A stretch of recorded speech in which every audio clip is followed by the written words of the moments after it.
Estão presentes com a gente o Michel, que era o ex-diretor da importadora Vindame. Alguns de vocês conhecem, especialidade em Rieslings. E ele que foi o criador da Semana Riesling aqui no Brasil, que fez um baita sucesso. Foi lá que tudo começou, né? Que eu comecei a trabalhar lá, eu fui gerente comercial e comecei a gostar muito dos Rieslings. O Frederick Kniphausen é o produtor, né, da vinícola Baron Kniphausen, que é o vinho 1141, e o Philip da Dr. Brooklyn Wolf, que é da família, né, da família do Brooklyn Wolf. Então, os dois produtores estão presentes. Ali já são 11 horas da noite, então eles vão iniciar falando um pouco da história das vinícolas e um pouco da família também, e depois eu e o Michel como moderador, a gente vai dar continuidade na explicação da casta Riesling, dos Rieslings alemães. Depois a gente vai degustar os vinhos e depois a gente vai falar sobre a pirâmide VDP, que é o assunto mais interessante aí. Tá ok? Muito bom. Se o Michel, você quer, eu vou compartilhar aqui. Sim, pode.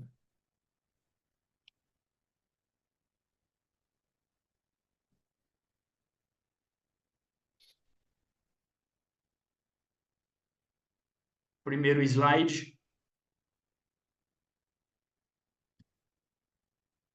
Isso. Se você poderia colocar em slideshow, seria melhor. Tá. Ô, Vitor, uma pergunta. Esse slide você vai compartilhar com a gente depois? Sim, Então, beleza. Que eu já ia tirar vou print aqui, sim, vou mas sim, você vai compartilhar. Tá. É o Fábio, né? Beleza, Fábio. Vou compartilhar sim. Ô, Michel, o que você acha desse slide? Tá ok assim? Olha, acho que tá bom. Tá bom assim. Boa noite, pessoal. É realmente um grande prazer estar nessa masterclass e eu vou rapidinho dar algumas explicações sobre as regiões vinícolas da Alemanha, sobretudo as regiões do Rheingau e do Pfalz, que de quais a gente está falando esta noite. Nesse slide você pode ver as diferentes regiões e se você está olhando a região do Mosel, Nahe, Rheingau e Pfalz, essas são as regiões da uva Riesling. A Alemanha é clima bastante frio, bastante moderado frio, e por isso vinhos como o Riesling são muito bons. Essa uva está crescendo muito bem nessas regiões e foi realmente inventado ou descoberta na região do Rheingau em 1450 e pouco, eu acho, se lembro bem, que foi o primeiro registro da uva Riesling. A uva Riesling é uma uva que está sendo cultivado normalmente em monovarietal. Não é uma uva que você vai ter em muitas cortes em cuvées com outros castas, porque é realmente uma uva aromática com boa acidez. Vitor, se você pode avançar para slide só da uva Riesling que você tem, vai, para frente, para frente, para frente. Aqui, não, essa. Então, realmente, a Alemanha é conhecida para essa uva e realmente é a uva mais importante de todos, com 23 mil hectares cultivados na Alemanha. E nós vamos descobrir, quando nós provamos os vinhos, os aromas que são realmente muito cítrico, limão siciliano, também de grapefruit e outros. Os Rieslings do Vale do Reno, do Rheingau, tem também um aroma bastante típico de pêssego branco, pêssego de vinhedos, que nós chamamos assim na Alemanha. É uma uva com uma acidez alta, natural, que é realmente muito bom para mesmo para vinhos com a teor de açúcar mais elevada. Efetivamente, na época, mesmo até uns, eu diria, 50 anos atrás, na região do Mosel, um, foi muito típico fazer o vinho com um pouco de açúcar residual por causa da alta acidez e para realmente balançar esses dois fatores. De um lado, a acidez alta, do outro lado, o açúcar residual. Um, também com o aquecimento global, as uvas ficam mais maduras hoje em dia e também já anteriormente, devido ao clima na região do Vale do Reno, do Rheingau, mas também na região do Pfalz, os vinhos sempre foram mais secos, menos com açúcar residual, mas mesmo assim com bastante acidez, acidez alta, mas muito bem integrada. Olha, como a gente não tem muito tempo, e como o Barão Kniphausen e o Philipp Osoros Böcklin devem em algum momento ir para a cama, eu acho que seria bom que nós começamos diretamente com a apresentação do Frederic Kniphausen sobre a vinícola do Barão Kniphausen, e ele vai falar um pouquinho da região, ele vai falar da história da vinícola e também da filosofia do Barão Kniphausen, que desde a safra 2024 é certificado orgânico e assim eu acho que seria melhor se ele começa agora a falar sobre os vinhos dele e no final a gente vai provar também o vinho dele e depois de provar o vinho do Barão Kniphausen, vamos para Philipp Osoris Böcklin, que vai explicar sobre a região do Pfalz, da vinícola Böcklin-Wolf, história, filosofia e tudo. Então, vamos então. Frederic Kniphausen, please, you have the floor. Frederic will speak English, I suppose. And so I will just now shut up and only intervene when it's necessary. Se alguém tem alguma pergunta, é bom fazer algum sinal também para Vitor, para ver. Pode colocar no chat, mas também vocês podem falar diretamente quando vocês têm uma pergunta, assim podemos responder diretamente.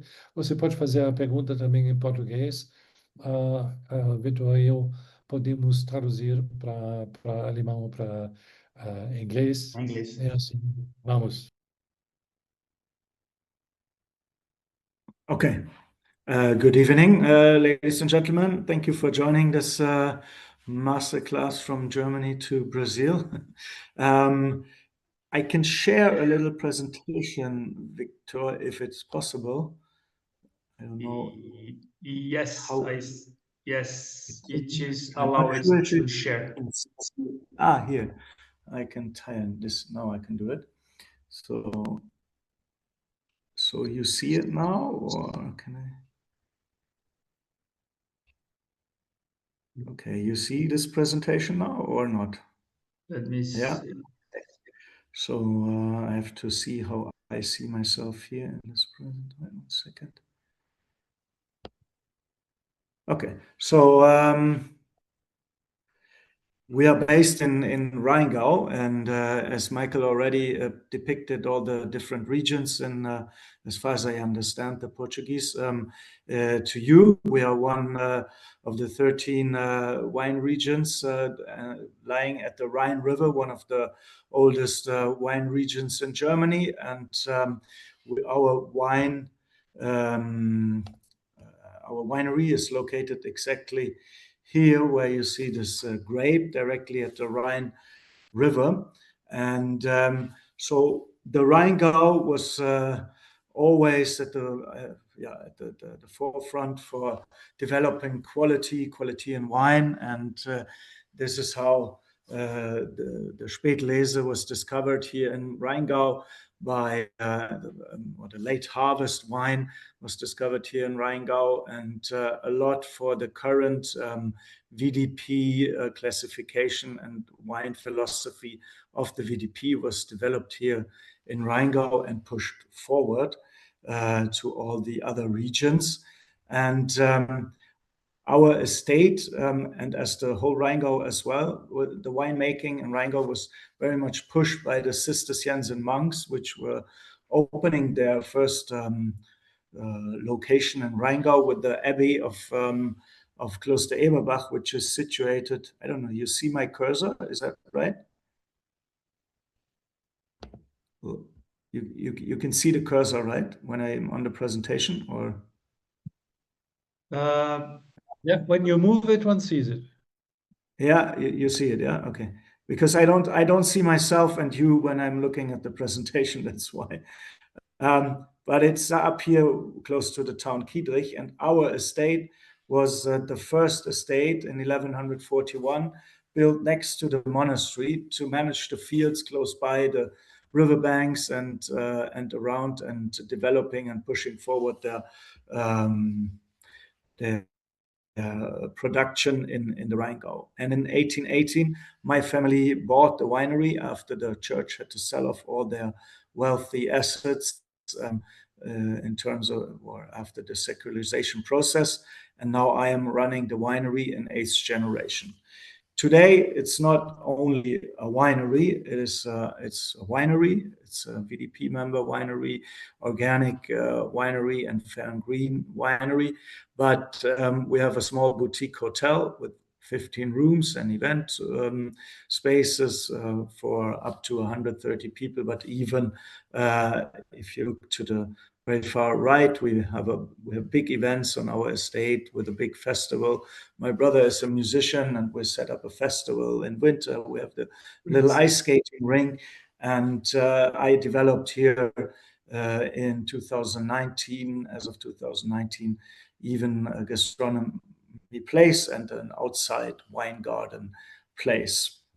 The winery itself, it is member in the VDP since 1972. My father, who transformed the estate, which was a wine estate, but as well agricultural estate, into a complete winery, got member in 1972 in the VDP, and in terms of that process, he was sometime even the president of VDP in Rheingau for some time, and he was as well founding member of the Carta Association.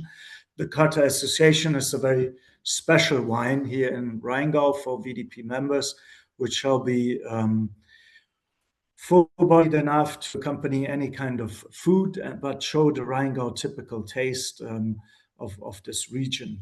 So, and this was actually the first wine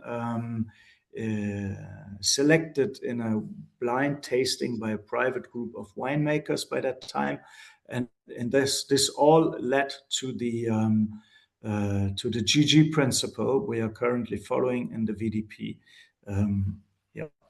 And our production, a sustainable production, all wines are vegan and bio-certified as of 2024. We have approximately 100,000 to 120,000 bottles a year, depending on our output of the fields. We are now managing 16 hectares of wines, and they are mainly as in general in Rheingau. It's quite similar distribution of the grape varietals, 77% Riesling, 11% Pinot Noir, and then we have about 7% red Riesling, and the remaining part is a historical field blend or mixed field blend, which we set up to reconnect to the long history of the estate when wine was made a little bit different, because here with all these different grape varietals, in average you had enough quantity and quality throughout the year. You see here the estate lying right next to the river, and our vineyard sites are all around. Let's say it's the furthest away is here between the town Eltville and another town called Walluf. It's approximately 3 kilometers away. So very close by, we can manage the fields, very close by to the winery. And you see here the big Rhine River, and up to the slide on the top is north and down is south. So all our slopes are in principle southward sloping, and having always, and even by ancient time, they always had enough warm weather and enough warmness from the Rhine River to develop very good and to get very ripe. And yeah, these are some pictures of our little sheep, which are on our estate, running around and eating the grass underneath the wine grapes, but wine stalks, because our estate itself, close to the river, has about 3 hectares of land, and about half of it is planted with grapes. And yeah, this is to underline our biological production approach here. And we did get a lot of nice winery, a lot of nice awards for the winery, with Gomio, Vinum, and Wein Plus. These are German certifiers, let's say, and even sometime we have been selected by Wine and Spirits magazine in the US of one of the top 100 wineries. And you see here, this is our main house. When I was a kid, I was grown up here in the house. Nowadays, it's used as an event location and holiday rooms. And here, the modern building in the middle lower line of pictures is our vinothek and wine shop and restaurant and offices. So by earlier times, this was the tractor garage, and now I refurbished this in 2018, a couple of years after I took over the winery. And here you have some more impressions on what is going on in our winery. And so I can take this star out, I think. Let me see. Where are you? Yeah. So now you have a little bit of overview of where our winery is and how it looks like here. In principle, to mention, our wine philosophy is the wine philosophy of the VDP, with Gutswein, Ortswein, Erste Lage, Große Lage, to be translated in estate wine, village wine, Premier Cru and Grand Cru in the French principle. And as you all got sent the 2 wines home, I guess, Victor, yeah, is that the case, right? You should have all the Yes. 1141 at home. Actually, which vintage do you have, Victor? Because I have 2023. 23, yeah, that's what I assumed, yeah. So I have 24, because 23 is sold out here in Germany, and probably the rest Victor bought from us. And so you have this wine, but this is the Gutswein. And Gutswein, or Vin de Chateau estate wine, is in principle the signature wine of the winery, where you can blend in one product, basically, if it fits, from every vineyard site a little bit. For sure, this is not usually the case, but it should show the entry level, the business card, or the signature card of the winery, to show you where you get in. And then when you drink the other levels, up to the Große Gewächs, the Grand Cru, you shall find a certain line, but the wine will get more complex in the GG. And it's a nice fruit-driven with minerals wine, a little bit of juicy, I say in German translated. I'm not sure if this makes sense, but it's just the everyday wine you can drink for a little. Sim, é moleza. Ué, eu acho que sim. Salud.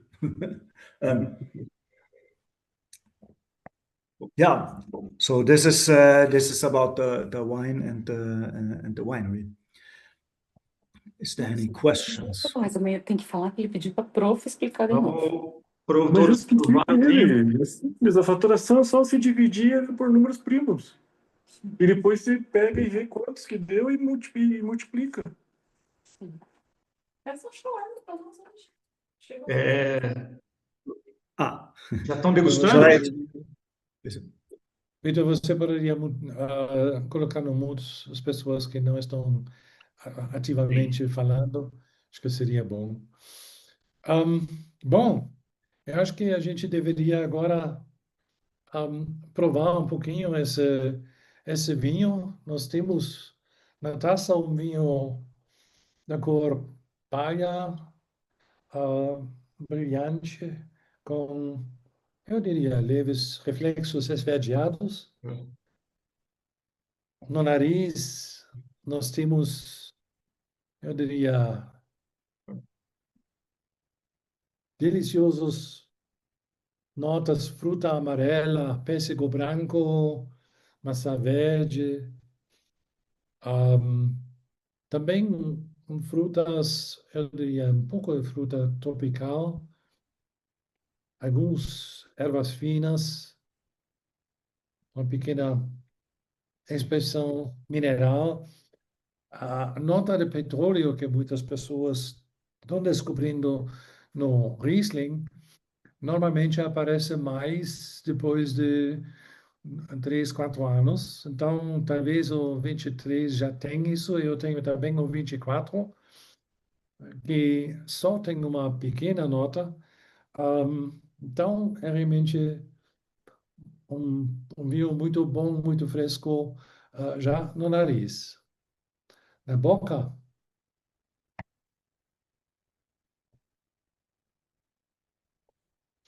esse vinho é seco, ele tem uma acidez alta, e por isso, na Alemanha mesmo, a classificação é seco. No Brasil, a classificação de vinho seco para a 4 gramas de açúcar residual, porque é a regra do Mercosul. E no Mercosul, normalmente, os vinhos não têm acidez tão alta. A acidez está balanceando, como eu já falei, os açúcares residuais, e assim você tem esse efeito que na boca, quando você está provando o vinho, ele ainda parece seco e não realmente meio seco mais. Ele tem 7,4 gramas de acidez e 4,8 gramas de açúcar residual, o que não é muito, né? É um pouco acima dos 4%. E ele tem 11,5% de álcool. E é realmente um vinho com uma boa frescor e também com eu diria, um corpo médio e uma persistência bastante boa para um vinho branco.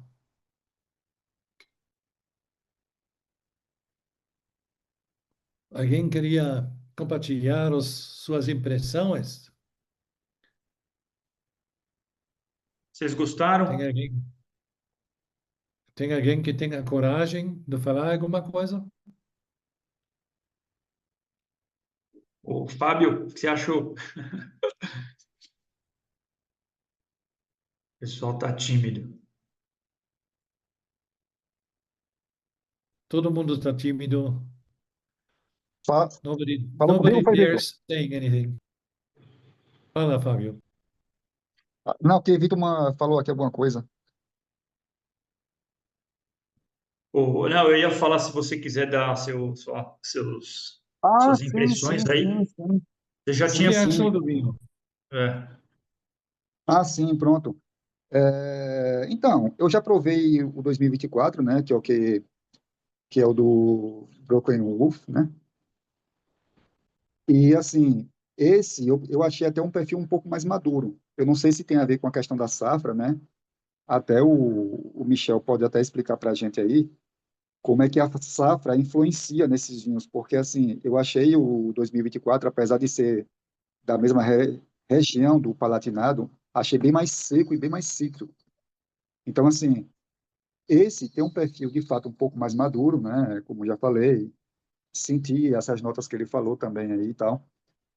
Mas eu estou curioso para que o pessoal também fale sobre o outro, né? Aí quem tivesse bebendo aí o outro vinho, ou quem for abrir, para a gente fazer esse comparativo aí. Sim, a gente vai falar do Brooklyn Boy, vai fazer uma comparação depois da apresentação do Philip Oswald Brooklyn. E eu acho que agora, se tem alguns comentários sobre o 11:41, ou alguém quer falar alguma coisa, seria o momento, eu diria. Pessoal, um detalhe importante também, a gente já fez várias masterclasses dessa com os Riesings do Michael, e a gente tem o costume de, às vezes, né, quando dá, de fechar com o screw cap de volta, ou a rolha de cortiça, o que seja, e eles duram bastante na adega ou na geladeira, mais do que o normal, tá? A gente já viu ocasiões aí de 7, 10, 12 dias, né, Michel? Esses itens de boa qualidade. Então, dá Sim, tranquilamente. eu diria, evidentemente, o vinho é sempre melhor se você está tomando ele ah, rapidamente depois de abrir. Como eu li para alguém, quanto tempo deveria o vinho ser guardado? As pessoas falaram 1, 2 horas. É o tempo que você precisa para tomar. Ahm, mas você tem razão, se você guarda uma garrafa aberta numa geladeira, vai ser bom por alguns dias e eu ainda não teve grandes problemas. Você pode perder um pouquinho os aromas, mas eu diria, mesmo depois de uma semana, o vinho será ainda bom. Em 2, 3 dias, sem problema nenhum, ahm, será ainda ótimo. E realmente você deveria tomar o vinho mais rapidamente, comprar mais uma garrafa do Victor, ahm, que vai ser feliz se você faz isso, né? Pois é. Eu ainda estou dando uma chance aí, ó, e falando essa parte, que esse vinho dura bastante dias na geladeira. Se fosse outro, já ia falar, ó, já vai ter que comprar outro. Bom, se ninguém mais quiser opinar aí sobre a degustação, as harmonizações que vocês fizeram, a gente pode prosseguir. Sim, Então, e eu acho que se o Frederic quer voltar para outras coisas, acho que ele pode, salvo se alguém tem ainda uma pergunta para ele sobre a vinícola, sobre a região do Rheingau, mas eu acho que eu poderia também responder, porque eu conheço a vinícola Baron Kniphausen, eu já conhecia a vinícola um pouco antes ele entrar e voltar para a família em 2015. E nós abrimos, eu abri a Vindame em 2015, já com vinhos deles no programa, no catálogo. E então, desde então, a gente sempre estava seguindo as coisas. E por isso, se tiver alguma questão depois, não tem problema, porque eu vou poder responder também. But otherwise, if you want to leave, feel free. If you want to stay, feel free as well.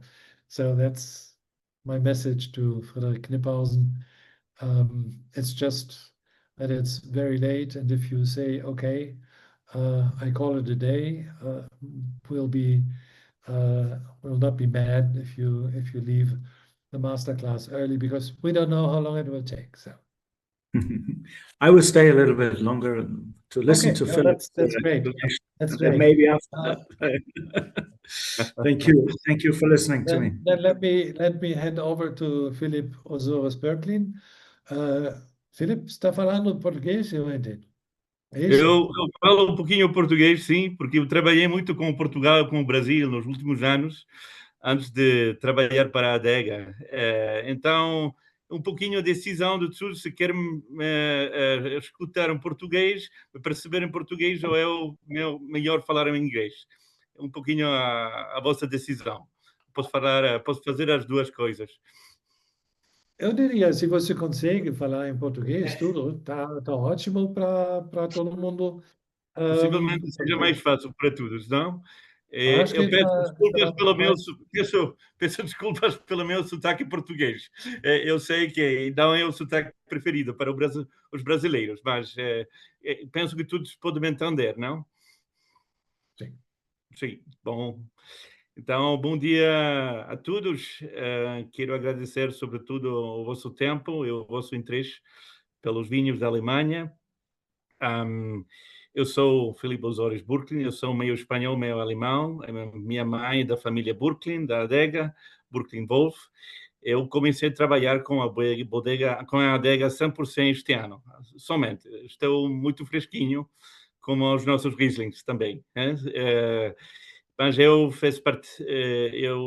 trabalhei no conselho da adega há muitos anos, eu conheço muito bem. E agora o meu trabalho, sobretudo, é apresentar a adega na exportação. E também espero um dia poder viajar pelo Brasil para pessoalmente para apresentar os nossos vinhos. Tenho uma pequena apresentação também que posso mostrar. Vou tentar partilhar convosco.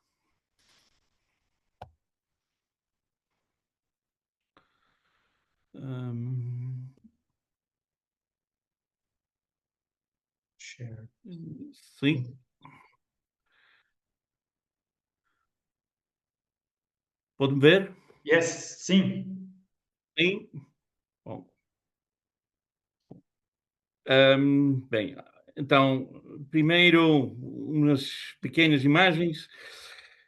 A nossa adega, a casa, esta nova vinoteca, onde apresentamos também os nossos vinhos aos consumidores particulares que podem vir. É uma impressão do paisagem. Estamos agora na Pfalz, o Palatinado, uma região um pouquinho mais ao sul do Frederic, do Rheingau. Estamos um pouquinho mais longe também do rio Rhin, mas também é a Vale do Rin, a vale muito grande que vem da Suíça pelo norte até o Rheingau e depois até a Holanda e o Mar do Norte. Vamos ver um pouquinho também esta impressão, mas aqui estamos, não? Se pode ver, já vimos antes na apresentação do Michael o mapa da Europa, da Alemanha. Estamos aqui. Isto é o grande Vale do Rin. Aqui está o Frederic, o Rheingau. Nós estamos aqui um pouquinho mais ao sul, o Palatinado. E vemos que há a prolongação da paisagem da Alsácia, na França. Isto é, temos as mesmas montanhas. Aqui são os Vosgos. Aqui a floresta do Palatinado, uma floresta muito grande. E temos a Grande Vale. Aqui está a nossa adega. Temos 85 hectares e temos a sorte que estão um pouquinho esparcidas pela região e por isso os terroirs são muito diferentes. Isso é muito importante para nós. Aqui vemos a paisagem, isto é o pequeno povo de Wachenheim, a vilagem de Wachenheim, o castelo medieval. É aqui alguns dos nossos terroirs. A adega não se pode ver, está aqui um pouquinho à direita. E é muito, sim, quais são as ideias generais da nossa adega? Digamos que a tradição é longa também, como aquela do Frederic, começa em 1597, com o Bernhard Burken, o alcalde de Wachenheim. Agora temos quase 500 mil garrafas por ano. E a grande paixão da nossa adega também, a especialização, é o Riesling seco. Qualidade é o mais importante. E tudo isso foi conseguido por um processo iniciado nos anos 90 pela minha tia, a Bettina Burklin, a geração precedente, que fez uma pequena revolução do vinho na Alemanha. Foram duas coisas. Foram os pioneiros em biodinâmica desde 2005, foi quando toda a produção foi terminada de converter à produção biodinâmica, e também em 1995 a classificação de todos os terroirs, de todas as parcelas, com desde já o Frederic o mesmo sistema de Grand Cru, Premier Cru, Village é o vinho da adega, o Guts Riesling e State Riesling em inglês.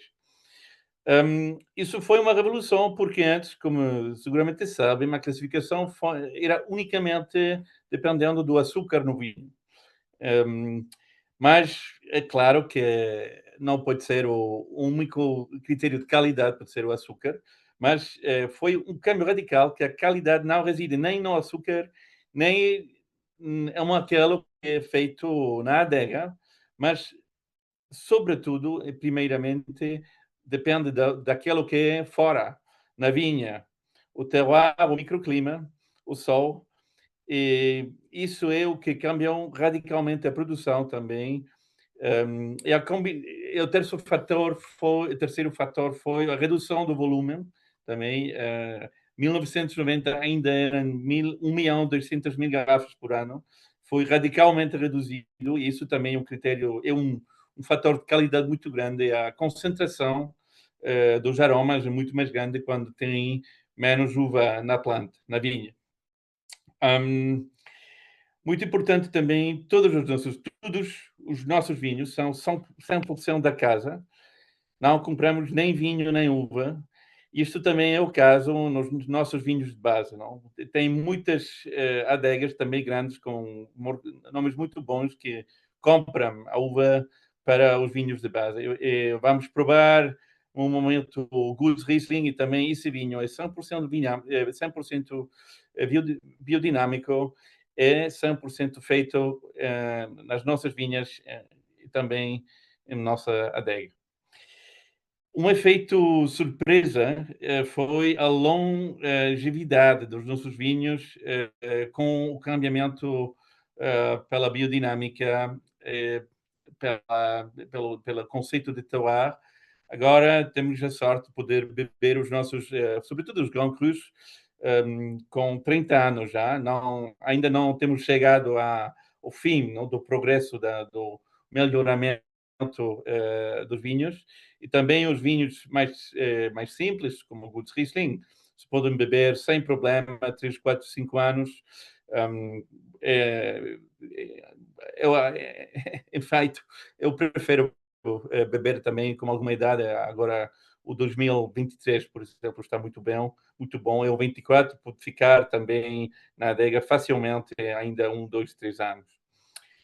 E tudo isso somente foi possível com valores familiares, a lealdade, o cuidado, a longevidade, mas a lealdade e a fidelidade são muito importantes, porque estas decisões somente tiveram efeito porque foram mantidas durante já 30 anos, e agora estão confirmadas, mas no início fomos percebidos como malucos pelos colegas, mas estamos contentes que agora estes conceitos, a biodinâmica, sobretudo o conceito de terroir, são as bases da classificação também do VDP, não? Do Verein Deutscher Prädikatsweingüter. Agora, quais são as qualidades dos nossos vinhos? Falamos de Riesling seco e eu estou viajando muito pelos países um pouquinho mais do sul, também na Europa, na Espanha, na Itália, e estou muito feliz de ver que parece que são exatamente aqueles vinhos que está procurando o público mundial agora. Não? São vinhos muito equilibrados entre a fruta, a acidez e o mineral, mas são muito baixos em alcoólico. Então, o Gut Riesling somente tem 11,5 e somente os vinhos já muito velhos, com 10, 20, 30 anos, têm uma graduação um pouquinho maior de álcool, com 3%. Também não parece, porque é um sabor muito agradável, tem uma fruta forte, temos um clima muito quente no Palatinado, pela Alemanha, claro, mas são muito baixos em açúcar. Não 2, 3 gramas por litro é quase nada, mas não parece, ficam muito agradáveis graças aos aromas de fruta que têm os vinhos, tudo biológico, muito típicos do terroir do Palatinado, muito originais e, muito importante, estes são vinhos, bom, eu diria mais, não são feitos, são dados pelas vinhas, pelo cuidado que a equipe dá às vinhas. O Estate Riesling que vamos provar agora no momento do 24, também, os Gut Riesling geralmente recebem uma pontuação muito alta, neste caso, para um vinho de base na nossa adega, 92 pontos Sachling. O vinho mais conhecido do Burgenwolf é o Kirchenstück. Cada ano recebemos 100 pontos Sachling e isto é naturalmente um grande honor para nós. Bom, então esta é a equipe de direção da adega. Estou aqui com a minha tia Bettina Burkling, que foi chamada pelo jornal mais grande da Alemanha, Frankfurter Allgemeine, a grão-dama do vinho alemão, com a equipe, e estamos muito felizes também de receber a atenção interesse no Brasil e esperamos uma boa cooperação também, continuar lá muitos anos. Muito obrigado. Muito bom, muito obrigado, Felipe. Acho que essa é uma muito boa explicação. Uma coisa que, quando vocês estão olhando no Palatinado, a extensão do Vogesen, do Vosges, da Alsácia, o Mittelhart, é realmente elemento dessa floresta e tudo, é muito importante para o microclima dessa região, porque é realmente uma pequena barreira contra a chuva. É realmente a região dos vinhedos fica realmente no sombra das chuvas. Então, a chuva cai no oeste dessas florestas do Mittelhart e, por isso, tem mais sol, é um pouco mais seco e, assim, você tem esse clima que dá uns vinhos, eu diria, bastante para um Riesling bastante fortes, bastante com corpo, com estrutura.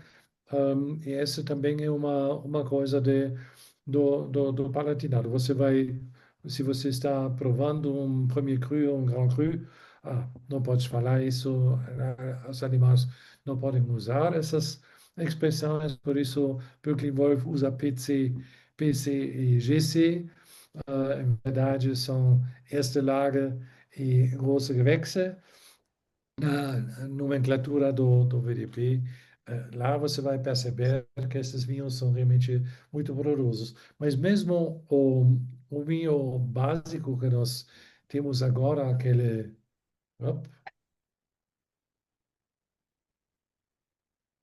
Isso. Esse é realmente também um Riesling bastante típico. Uma cor palha, de novo, também com um pouco de reflexos esverdeados. E no nariz você tem realmente aromas de limão siciliano, raspas de lima, maçã verde, um pouco de flor branca, toque, nota mineral, pouco fumado, pouco, talvez um toque fino de amêndoa e realmente muito, eu diria, muito gostoso. É um pouco diferente do outro vinho. A gente vai ver quando nós comparamos as dois.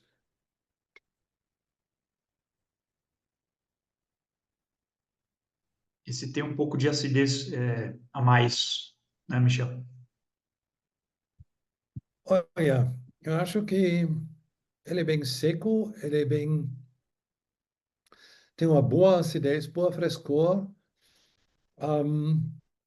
e também você tem essas aromas de fruta cítrica, limão, maçã verde,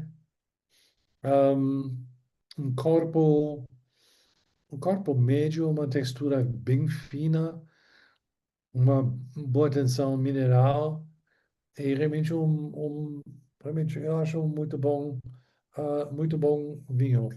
Acho que ele tem 5,3 gramas de açúcar residual, o que eu diria para um Brooklyn Wolf é bastante. Sim, estou surpreendido.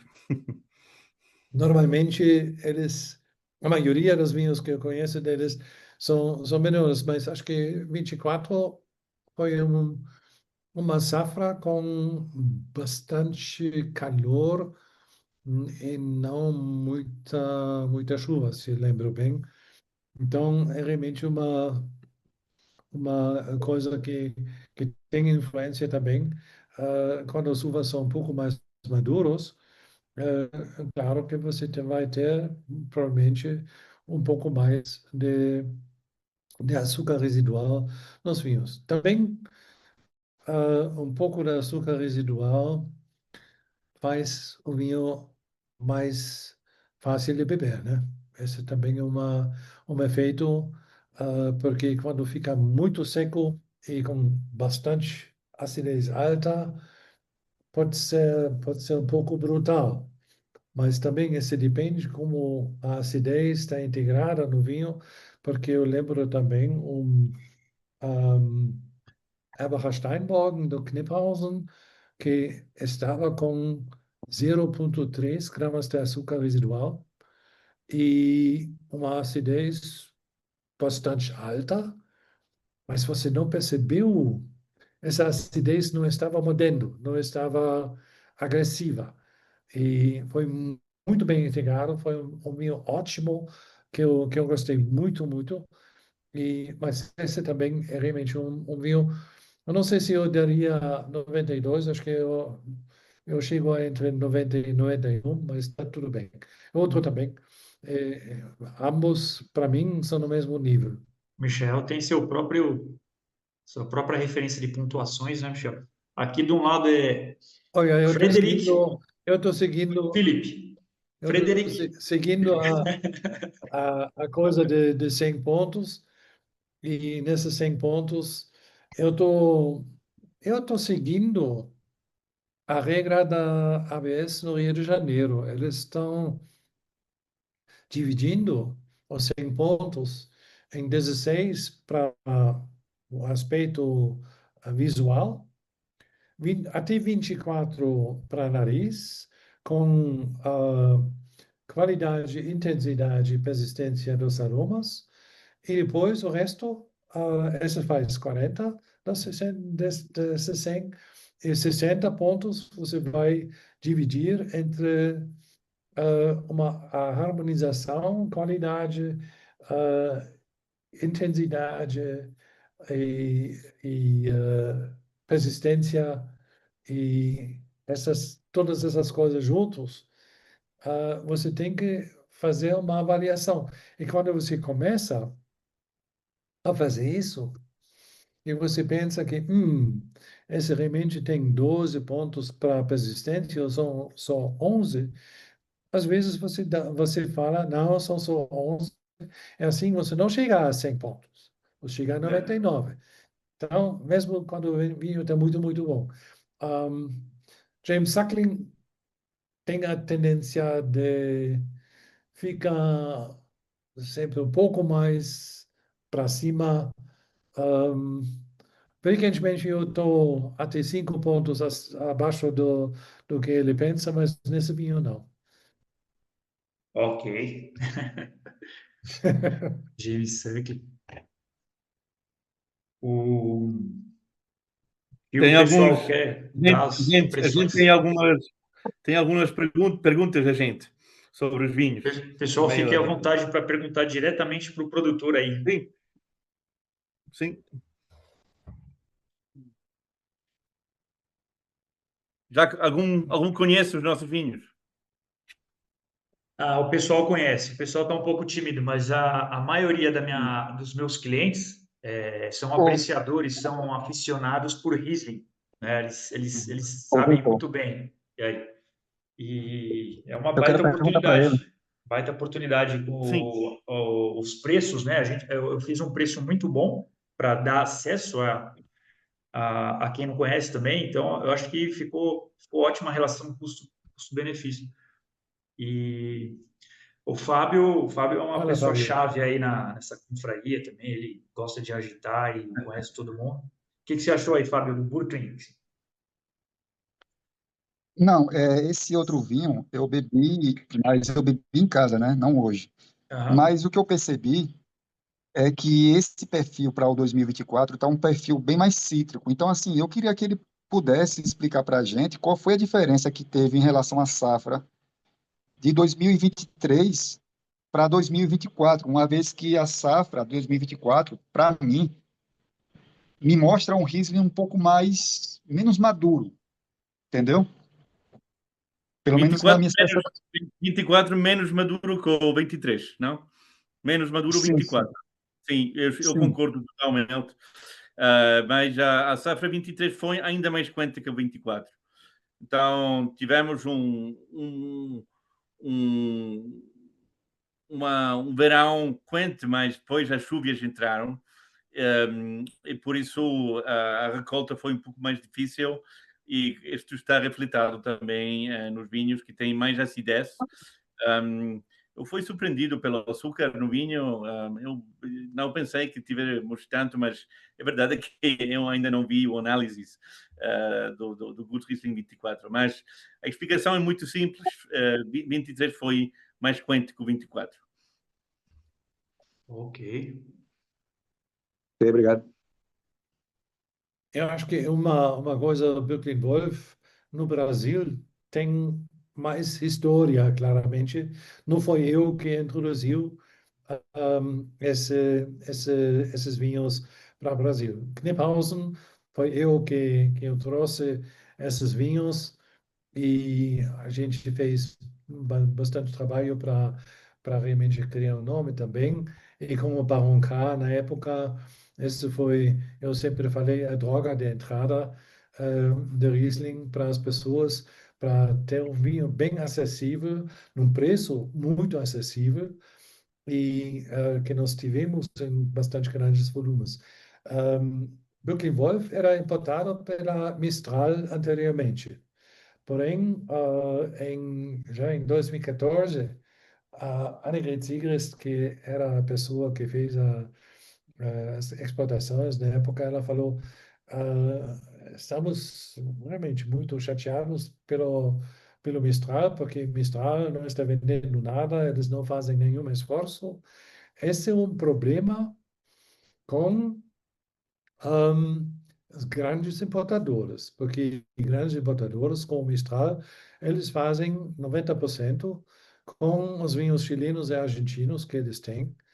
E assim, os representantes deles vão para o restaurante e falam: quantas caixas do Catena Zapata você quer essa semana? Eles vão dizer uma, duas, três, e eles não vão dizer, oh, tenho também, olha, tenho esse Riesling, quero uma garrafa, quero duas. É assim, eles não fazem esse esforço.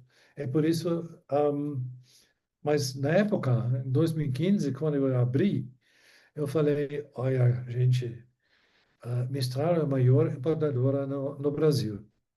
Eu não vou abrir a minha porta e começar uma briga com o maior importador no Brasil sobre a Birkenwolf que eu tenho lá. Então, eu falei para a Negredias, na época, arruma isso com o Mistral e quando está tudo arrumado, a gente vai empatar.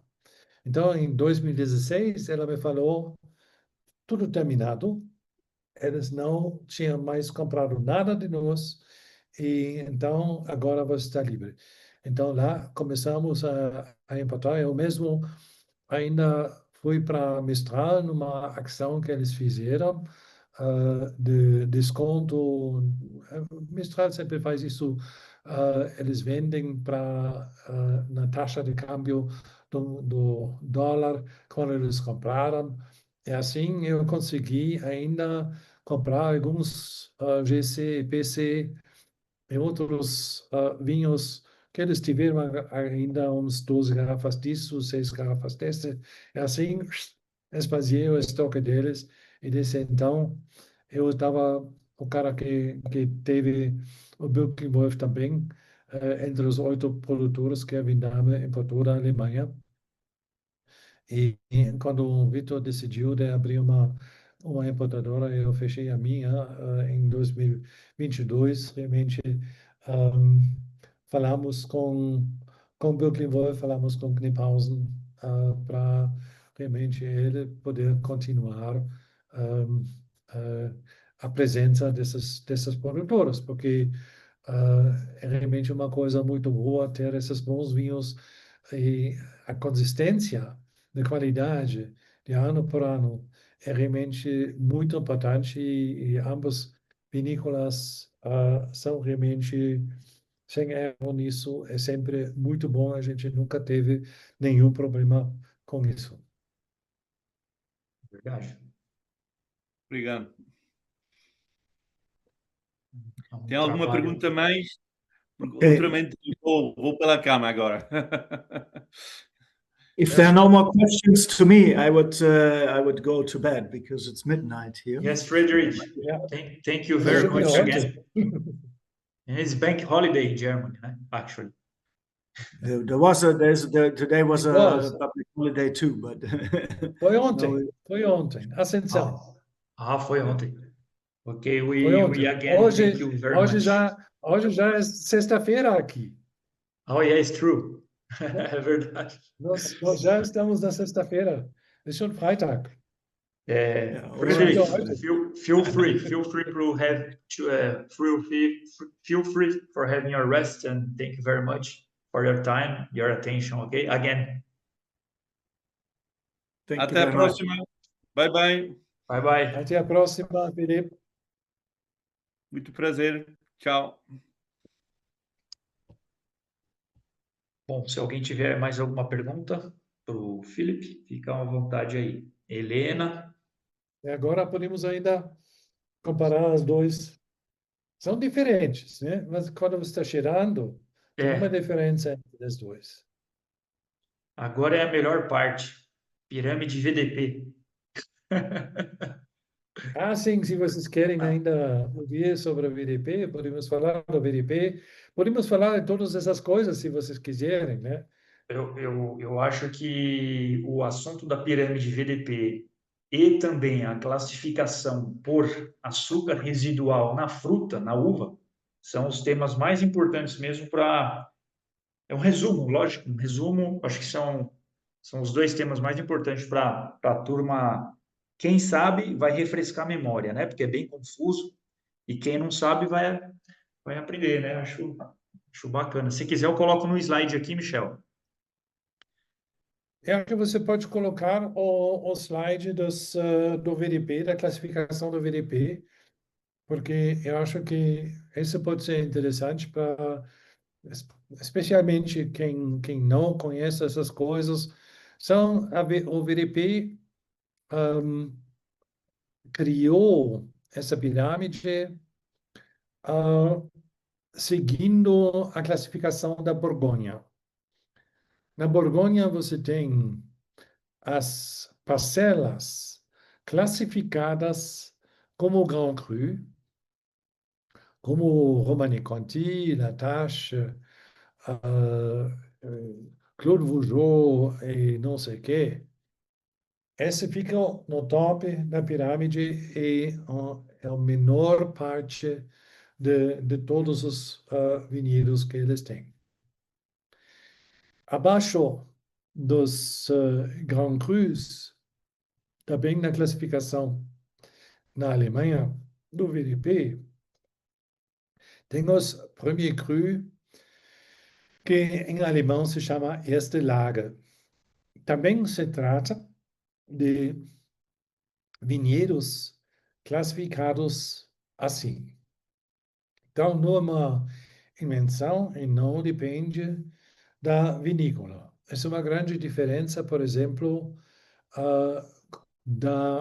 do Bordeaux, onde você tem vinícolas que são classificadas como Grand Cru, e esse tem o resultado absurdo que se você tiver uma vinícola classificada Grand Cru que compra uma parcela de uma menorzinha vinícola na região, dizemos na região do Pauillac, se Lafite, o Mouton Rothschild compram uma parcela, essa parcela vai produzir Grand Cru porque a vinícola é classificada.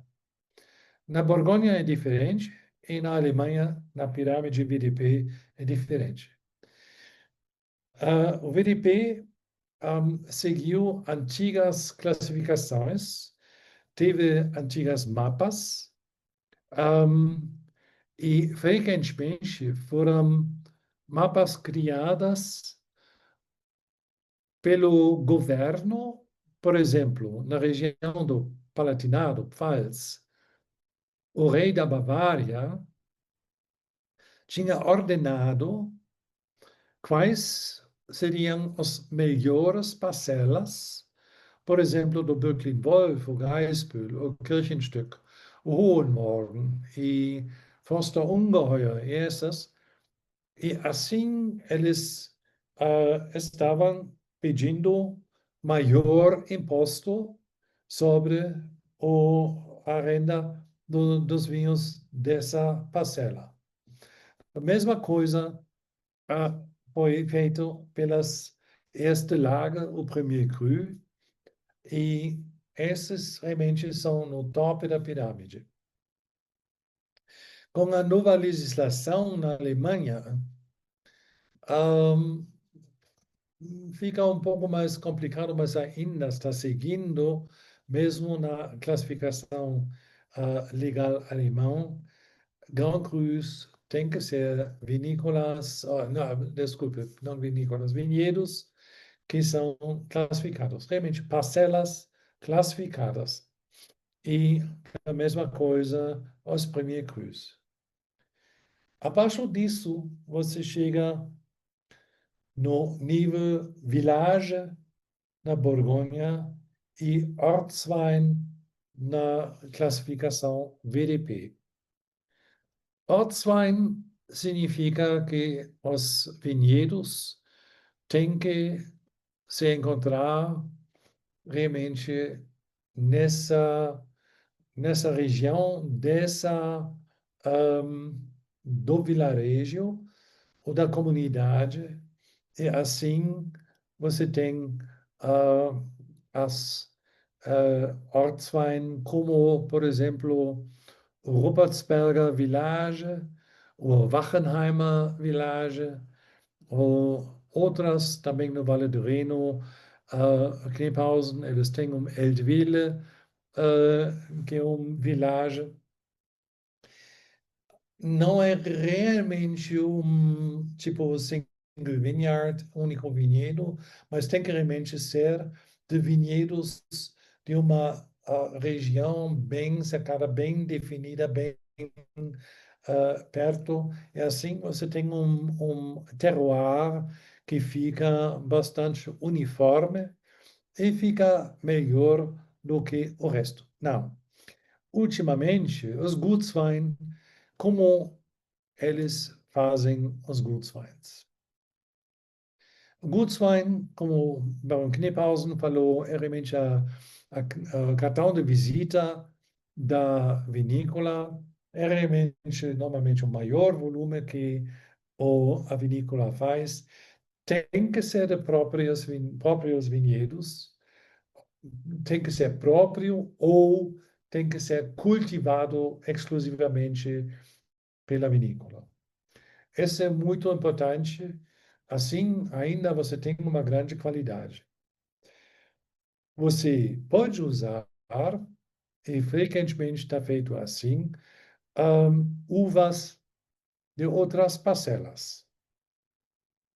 Para explicar como está feito, se você tem um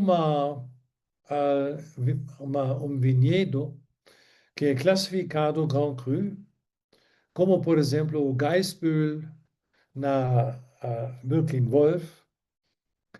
Gaisbühl tem um grande volume e desse volume eles fazem somente uns 60%, eles usam só 60% das melhores uvas para fazer esse Grand Cru. No Gaisbühl, o resto das uvas, a maioria do resto, vai para os vinhos Village Ruppertsberg, porque Gaisbühl fica em Ruppertsberg, então, tecnicamente, Ruppertsberger Gaisbühl. Eu acho que agora tem que ser chamado assim, segundo a legislação alemã. E na vinícola Kniphausen é a mesma coisa.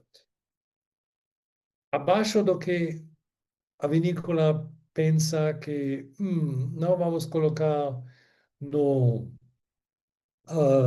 Village, eles colocam o resto no Gutswein. Então, o Gutswein realmente recebe uvas de todos os vinhedos que eles têm e, claramente, sempre você pega as melhores uvas para o que é classificado, o resto você pode colocar no Gutswein. Mas isso não significa que o Gutswein é lixo, não, não é assim. Ainda eles vão selecionar bastante e ainda vão descartar bastante uvas que não são da qualidade que eles querem, porque mesmo para o vinho Gutswein tem regras que o VDP está exigindo qual será a qualidade e como deve ser, e também o volume de líquido que você pode usar das uvas por hectare que você pode usar. Eu acho que é um pouco assim. Fora da classificação da pirâmide VDP, é importante dizer também, classificado como erste Lage, o Premier Cru, e große Lage, o GG, esses vinhos, para ter esse nome, eles devem ser secos. Você não pode ter vinho com muito açúcar residual. Você pode fazer, se você tem uvas com um grande teor Oechsle, o Brix, você pode dizer, eu queria fazer uma Auslese dessa coisa. Então, eu vou os trabalhadores que trabalham no vinhedo, eles vão selecionar o que fica, eu diria, super maduro e provavelmente com muito açúcar, em uma balde, e o que fica muito bom e de boa saúde, um segundo balde, e um terceiro balde para as coisas de Gutswein.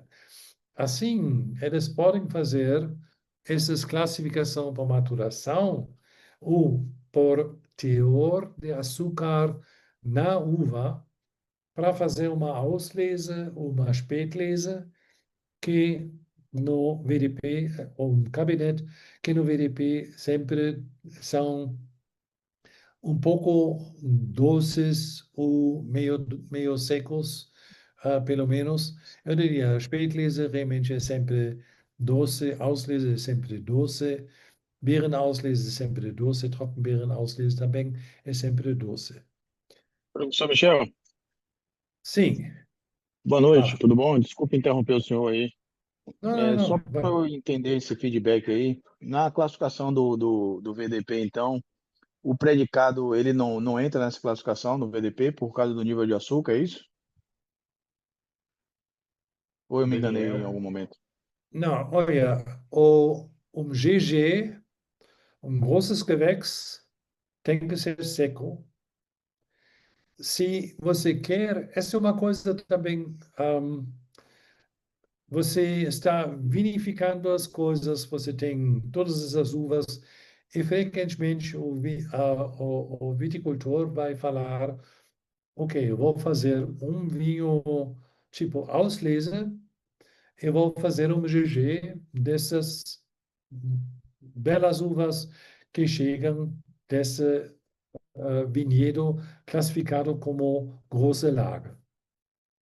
Então, você pode ter uma große Lage Auslese e você pode ter großes Gewächs. Essa é uma coisa como você faz a vinificação. Para ter a Auslese, eles vão parar a, a fermentação no momento de nível de açúcar que eles querem. Como essas uvas têm grande teor de açúcar, quando estão colhidos, eles podem fazer isso para ter uns 70, 80 gramas de açúcar residual, e assim eles vão parar, eles vão colocar sulfito e tudo, e assim para a fermentação, e eles vão continuar fermentando o, o vinho, o resto, provavelmente num outro barril, num outro tanque, para fazer um GG. Uma vez, o Berlin Wolf me explicou, eles tiveram um barril que tinha parado no nível de açúcar residual e ele não recomeçou a fermentar. E assim, eles precisaram, eles tiveram a intenção de fazer um GG, mas o vinho, a fermentação parou. Isso acontece numa adega que você está fazendo tudo normalmente, está fermentando, beleza, mas de repente um barril fala, não, eu paro aqui. Então, esse vinho não foi um GG, porque não foi seco, mas eles trataram esse vinho como uma große Lage, foi um barril que teve um número especial, e assim ele foi para, acho que para a classificação Spätlese por causa do teor de açúcar residual.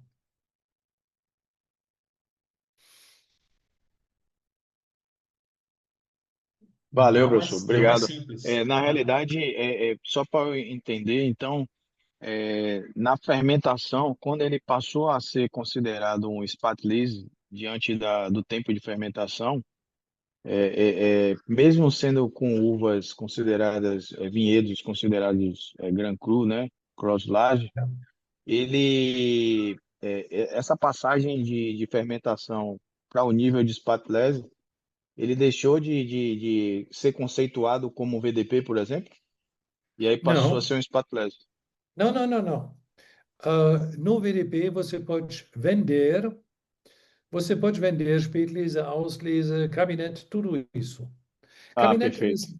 cabinet, eles não gostam realmente muito, porque cabinet é uma classificação que começa num teor de açúcar nas uvas que corresponde ao teor de açúcar mínimo do VDP. Verband Deutscher Prädikatsweingüter significa mesmo meu Gutswein tem que ser de uma qualidade de um cabinet. Salvo que Certo. eles podem fazer isso doce, ou meio seco ou seco. Mas eles podem fazer e você vai encontrar, por exemplo, tem vinhos famosos, Wilner Sonnenuhr Auslese, do Mosel. Por exemplo, um vinho muito famoso, por exemplo, JJ Prüm, tem esse e tem outros. E eles não vão fazer um GG, também na Sonnenuhr eles vão fazer uma Auslese. Assim, você fala na etiqueta, o VDP vai, a vinícola vai dizer, esse é um vinho große Lage Auslese. E assim você tem a combinação. Você não pode usar a palavra GG, o großes Gewächs. Großes Gewächs hoje, desse ano passado, o ano retrasado, ah, realmente é usado mais para os vinhos feitos na legislação nova alemã e não mais para VDP. VDP agora está só usando GG para os vinhos secos da grosse lager, para se distinguir do povo comum que não está no VDP, mas que tem uvas de um vinhedo classificado como großes Gewächs segundo a classificação alemã. Um negócio intrigante mesmo. É. Agora, né, Michel, está em transição uma legislação nova, né, deles, que eu não sei quando que vai Sim, efetivamente. tá parando, né? Com 25 eles têm que realmente implementar isso, então tudo que É, vai ser produzido em 26 tem que seguir a nova classificação. E já tem bastante pessoas que estão revoltando, que acho que eles fizeram um grande erro, as vinícolas, de não proteger algumas, alguns nomes de vinhedos muito famosos, como Schatzhofberger, na região de Saar. Acho que Schatzhofberger tem que ser chamado diferentemente agora. Acho que é Wiltinger Schatzhofberg ou alguma coisa que pessoas vão dizer, por que não Schatzhofberger? E a é, mesma coisa, eu não sei se vai ser a mesma coisa com Wilner Sonnenuhr, outra vez Wilner Sonnenuhr fica, porque tem o nome do vilarejo, porque agora você tem que ter o nome do vilarejo também, e no Schatzhofberg você não teve isso, e então é tem um complicado. registro na União Europeia, tem um registro na União Europeia onde você pode ah, proteger os nomes dos seus vinhedos. E a única vinícola que fez isso foi Hermann Löwenstein. Acho que tem quatro coisas que são protegidos e eles podem continuar usando, que eles protegeram lá há alguns anos. Acho que os outros não fizeram um esforço e não sei, acho que o governo também fez besteira com isso, por isso agora tem um pouco essa confusão e tem muitos viticultores que estão realmente chateados por isso, porque eles falam, não, nós perdemos os antigos nomes e tal. Tem um produtor que se chama, do Palatinado também, né, Fausto, que é o Queller Rupchet.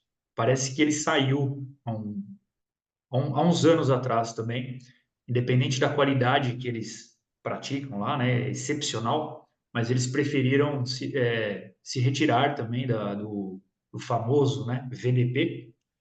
Mas Sim, tem isso no Vale do Reno, Georg Breuer, Teresa Breuer, que é dona dessa vinícola, eles saíram do VDP porque eles tiveram vinhedo que eles acharam realmente era o melhor deles e o VDP não reconheceu essa como os gewächs e assim eles falaram, Bob, vamos sair do VDP, não serve para nada, se nós não podemos vender o nosso melhor vinho como GG, não serve. Mas eu não sei se o vinhedo não é classificado agora pela legislação, eles não vão poder vender como Roslex também não, né? Na nova sim, legislação. é Mas engraçado. você tem essas coisas que Ah, também é sempre um pouco de política, né? Tem também tem vinícolas no VDP onde pessoas falam, bom, ele realmente não deveria ficar lá. Mas, em princípio, o VDP está verificando a qualidade das vinícolas de vez em quando. Eles estão verificando coisas e, por isso, se tiver um problema, eles vão emitir um aviso para a vinícola dizendo que você tem que fazer isso para melhorar, blá, blá, blá. E, se não, em princípio, eles poderiam excluir a vinícola do VDP. Nem sei se aconteceu, acho que mais frequentemente vinícolas saíram do VDP, talvez depois de um aviso, talvez porque eles pensaram, nossos vinhos são melhores em todo caso, e não queremos contribuir, custa dinheiro, tá. é engraçado. Ô, Michel, acho que é uma série de fatores, né? Você pega aí os grandes sommeliers da Europa, de grandes restaurantes renomados, eles provam Riesling e, assim, a primeira coisa acho que é assim, é gostar, é gostoso, né? Tem aí, igual aquela frase do Ja. Stuart Pigot, daquele seu livro lá, The Best White Wine on Earth, né? Assim, você prova as Rieslings, primeiro impacto assim, é uma delícia. Aí depois tem o segundo fator. Pode ser seco, demi-sec, Spätlese, pode ser doce, pode ser aquele néctar bem adocicado, que é os TBAs, né, os Trockenbrino-Schließ. E aí depois você tem o fator legislação, que é assim, as leis estão mudando, estão em transição, não mudaram ainda, são nomes bonitos, atrativos, e todo mundo sabe que VDP é sinônimo de qualidade mesmo. Eles exigem que seja, né? Tem poucas vinícolas, né? 200 e alguma coisinha. Parece muito, mas não é 200. isso. Aí vem o quarto fator, é o shape das garrafas, né? Formato das garrafas. Então, é uma série de coisas que deixa a Riesling ainda intrigante, desde aquela sua época que você importava. E é um conjunto de coisas mesmo. E igual eu falei, os sommeliers lá desses restaurantes renomados da Europa, eles provam, vira uma moda, uma tendência, aí vem para o Brasil, a hora que chega aqui também a gente entende essa coisa de qualidade, de legislação, tudo que é intrigante, né? Então, eu acho que tem chão aí, Sim. tem tendência, né? E a gente faz o trabalho de formiguinha, que é É, comprar certinho, é, vender é, certinho. sim. Eu diria ainda, se você conhece a qualidade das vinícolas, claro que tem vinhos de grande qualidade mesmo fora do VDP. Mas se você não conhece tudo, se você segue a guia na cápsula, né, ou assim, Isso, também, outra coisa, isso.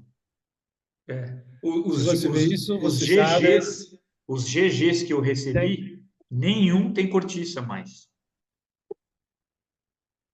eu sei, muitos pararam usar a cortiça por causa do TCA, essas coisas, e falaram realmente para nossos vinhos a tampa de rosca, que é de alta qualidade, é tão bom que o resto. Ô, Não, Vitor, mas Vitor, Pode falar, Fábio. eu tenho uma pergunta para ele.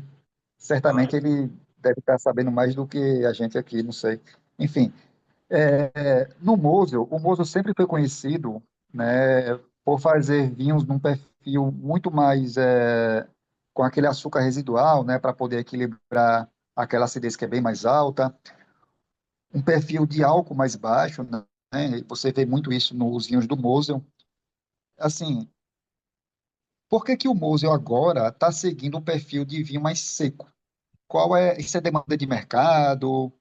É, assim, não dá para entender como é que o Mosel está mudando o perfil dos seus vinhos, como está mudando agora eu acho recentemente. que é realmente teve realmente uma modificação eu diria, do gosto dos amantes do vinho.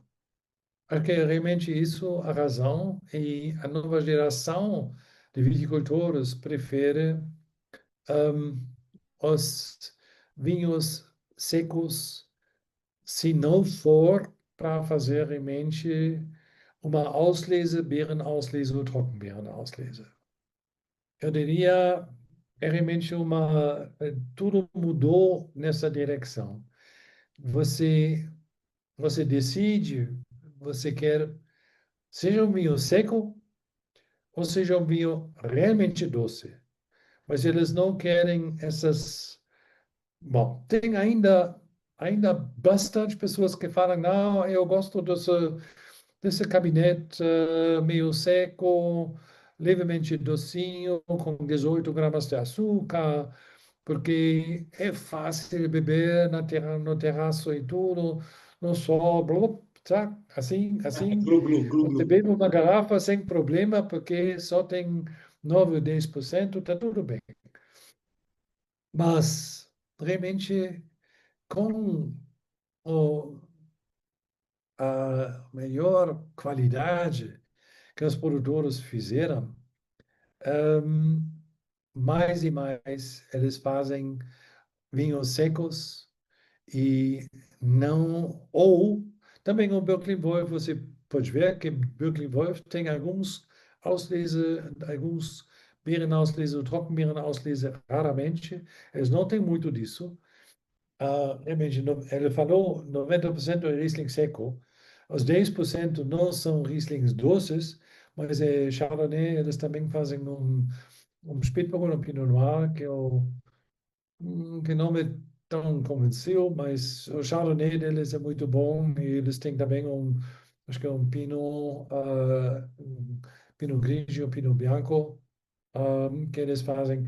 Então, assim, com foi uma moda na época de ter esses vinhos, e quando mudou o clima, quando os produtores tiveram melhor teor de açúcar nas uvas, eles começaram realmente a fazer mais e mais vinho seco, e o consumidor na Alemanha, mas também em outros lugares, continuam a gostar desse vinho seco.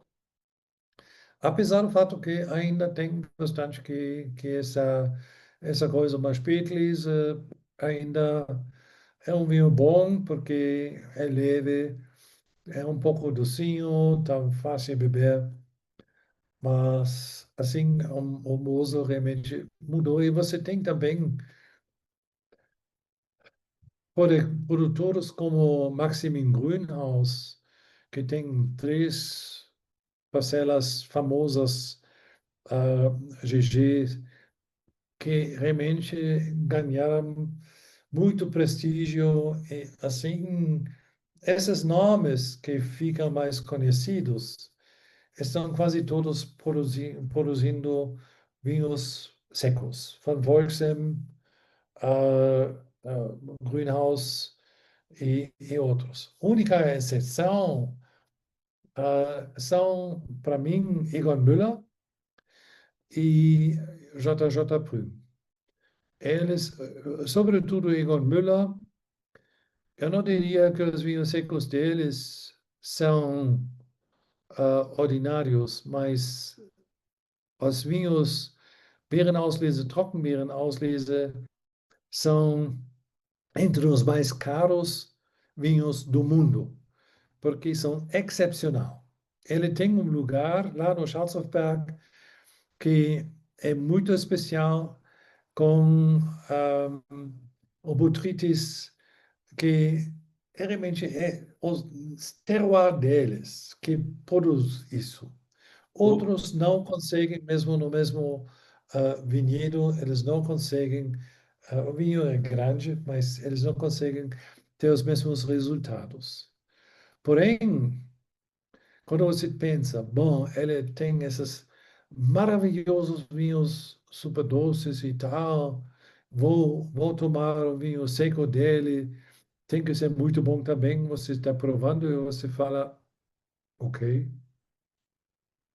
não sei, não foi o que estava esperando.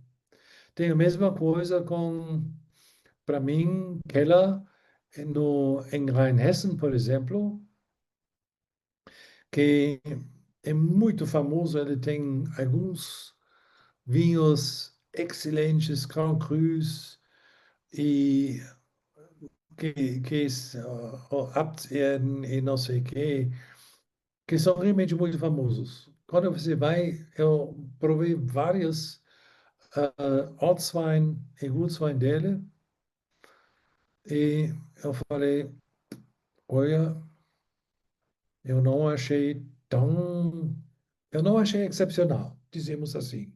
Foram bons, foram mais que corretos, mas não pode ser a razão para ser uma vinícola tão famosa por isso. Então, um, os famosos no Mosel são realmente todos que estão produzindo esses vinhos secos, GG, que são excelentes. E você tem um Bernkastel Doctor, não sei o quê. Tem muitos lá que são muito, muito bons. Esse Dr. Losen Michel. também. Yeah. Um exemplo, o Fábio conhece também, o pessoal conhece aí, a Kesselstadt, do Mosel. Essa é uma vinícola que eles não exportam para qualquer um, né? Eles, né, era a Vindame do Michael, a gente tava importando também o famoso RK Trocken, tinha um RK normal, sem ser o Trocken também.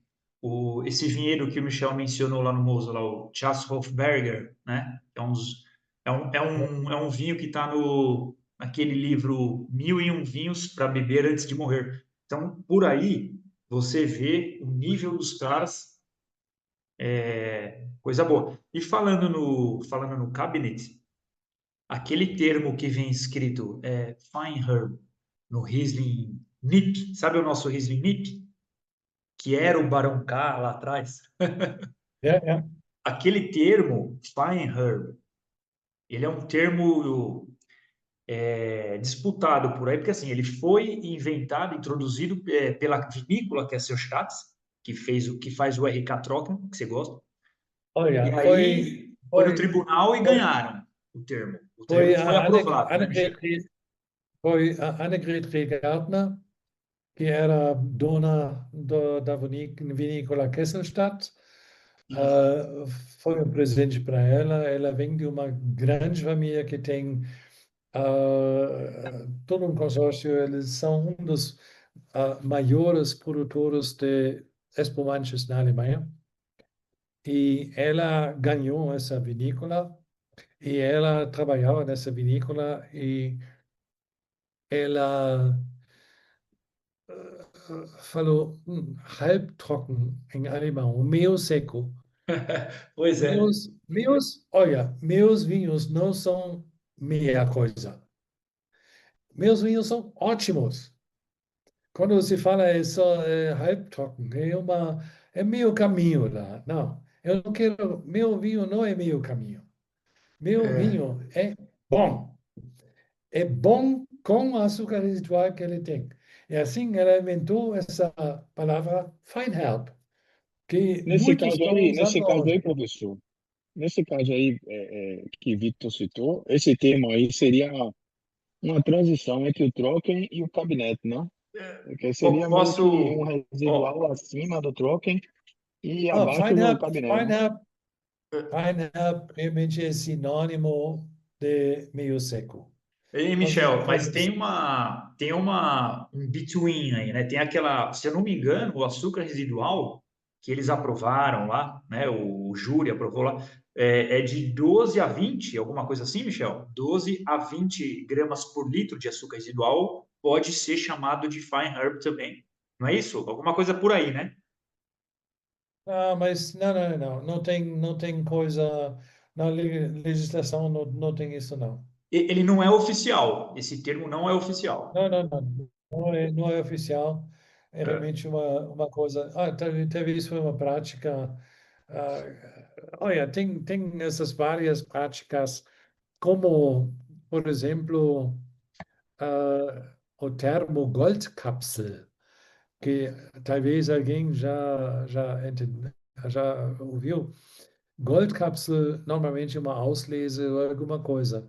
Goldkapsel na região do Mosel significa, eu não sei, acho que não é realmente definido, mas normalmente significa que tem teor mínimo de uvas botritizadas dentro.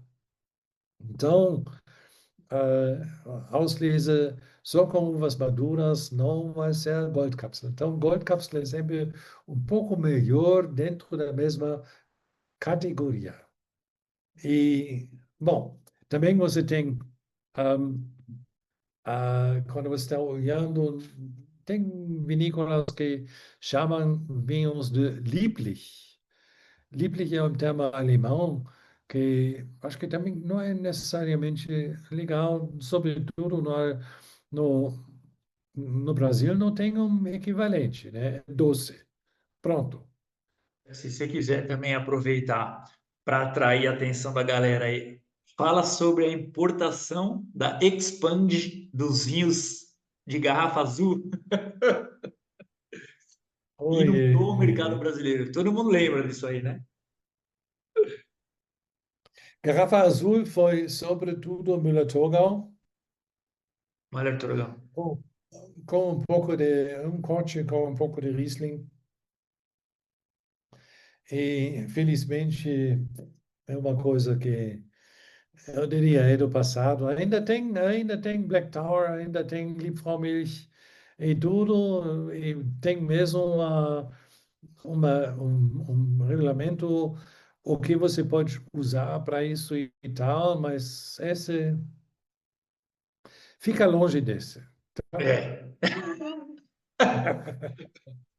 fica longe. Mantenha a distância desses vinhos, que ainda acha por aí. Essa, Apesar das essa coisa milhares está de melhor, né? garrafas que foram trazidas para cá, deu uma queimada na reputação do Riesling alemão, cara.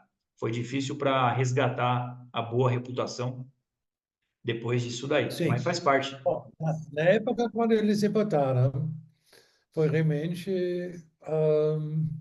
há muitos anos, mas Foi o muita volume garrafa. foi impressionante. Exatamente, Muitas muitas garrafas, garrafas. 3 milhões por ano, É, alguma coisa assim, não.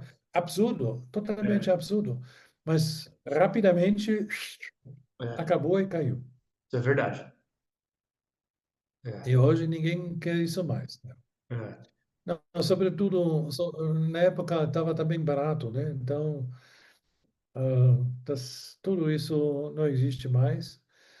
Olha, com o Mercosul, o acordo, o tratado, desde o 1º de maio, o imposto à importação já caiu de 27% para 24%. Então, já é um É, pouco menos custo para a importação. é. E todo ano, no próximo ano, vai cair para 21, 1º de janeiro. e em 2034 vai ser zerado. Então, não vai ter mais imposto de importação.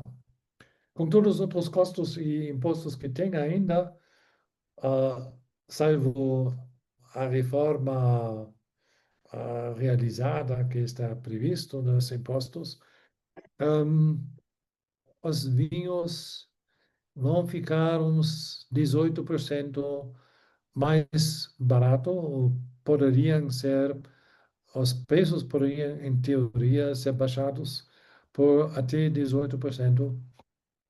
Eu acho que os importadores e os consumidores vão provavelmente compartilhar um pouquinho a margem maior que vai ter, então, mas eu acho que 10%, um pouco mais, pode ser, e eu acho que é um bom passo para frente esse acordo, Finalmente. sobretudo para vinho, para a gente. Não, acho que tá realmente muito bom, mas não devem esperar que agora o Vitor vai poder vender os vinhos por uns 3 ou 5% mais barato.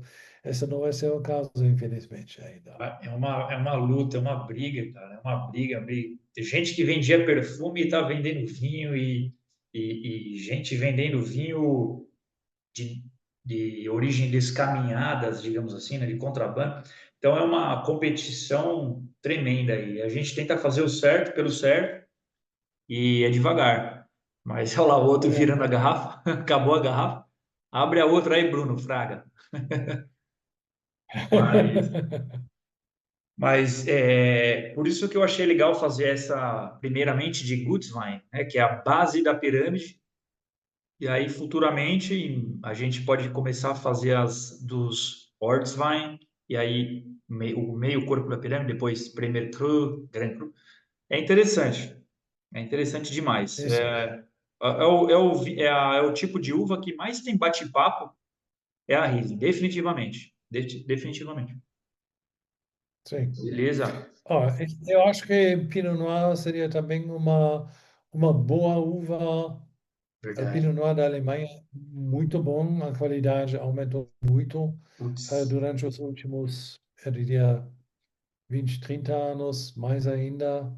Quando eu estava estudante, há uns, eu diria, quase 50 anos, uh, Spätburgunder, Pinot Noir da Alemanha É, não era interessante. Mas esse também com o aquecimento global, a qualidade melhorou. Os vinhos hoje em dia têm mais estrutura, têm mais corpo, são simplesmente muito melhores. Eu provei alguns Pinot Noirs do Vale do Reno que são excelentes, excelentes. Do Württemberg também, na região do Baden. Não, tem realmente muito boa coisa.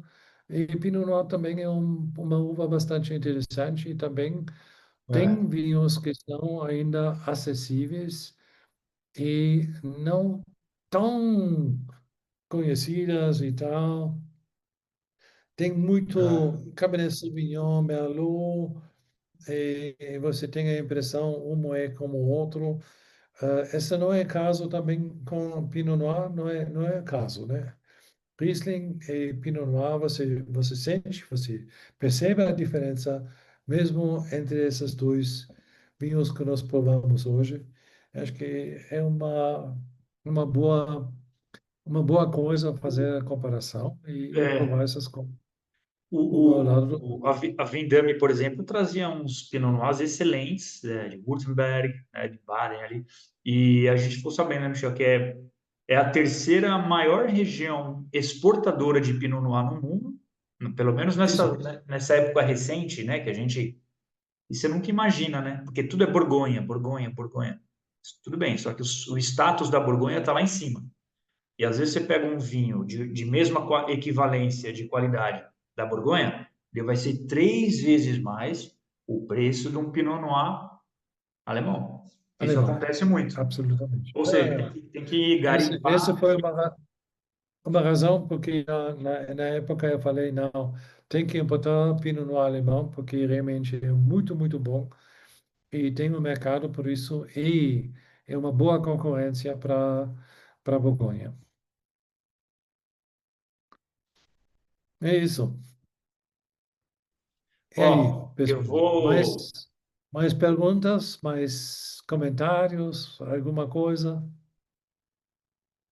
Se alguém quiser perguntar alguma coisa, aí fica à vontade. Eu abri as duas garrafas e sei que se eu olhar, vai ficar tranquilamente por alguns dias na geladeira. Ô, Michel, obrigado de Na novo verdade, aí. aí eu queria só agradecer aí a Vitor por essa ponte aí de conhecimento, né? Valeu, Ao Daniel. professor Michel aí também. E aí eu acho que é uma ponte interessante para a gente desmistificar muita coisa, né? E aprender também. Muito, muito boa aposta. E aí vamos seguindo aí. Comprar mais para beber mais e aprender mais. Valeu, Daniel. Isso. Valeu. Tamo junto aí. Obrigado a todos aí. Viu? Espanha. Ótimo. Ô, Michel, valeu, brigadão, hein? Muito De obrigado. novo. Meu parceiro de vários anos. Grande Isso mesmo. Michel. Caramba, hein, Michel? Fui embarcar nesse universo das Rieslings graças à sua importadora. Mas eu sabia que era coisa Isso. boa. Sim, sim.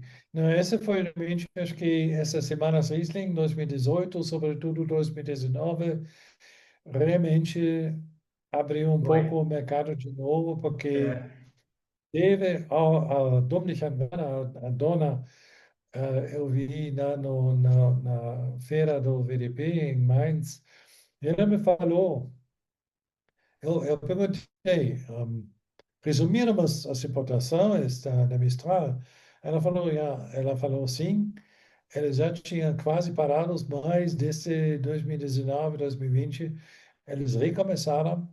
A World Wine também está importando o Molitor e tem outras. E eu diria, Weinkeller fez um pouco o Riesling Day, o Riesling Semana Riesling nesse ano.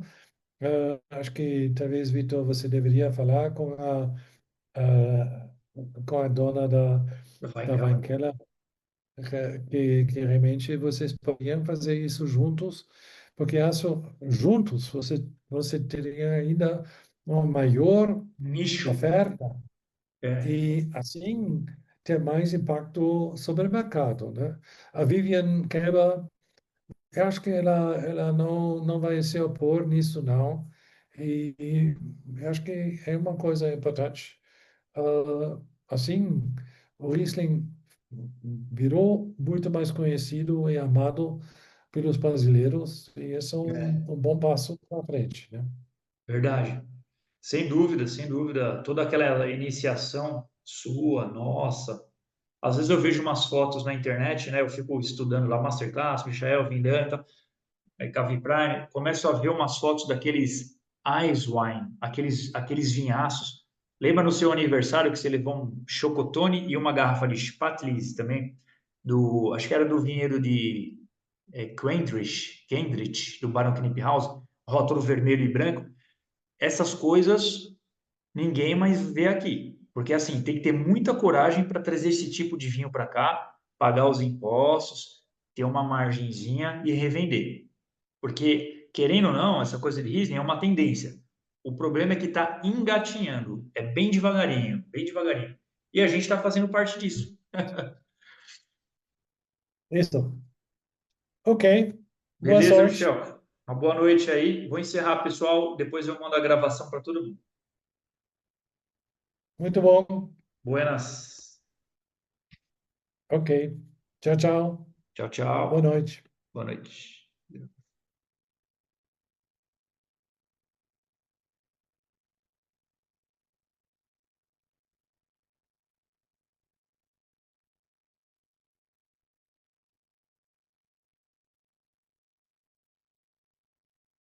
Recording. Stop.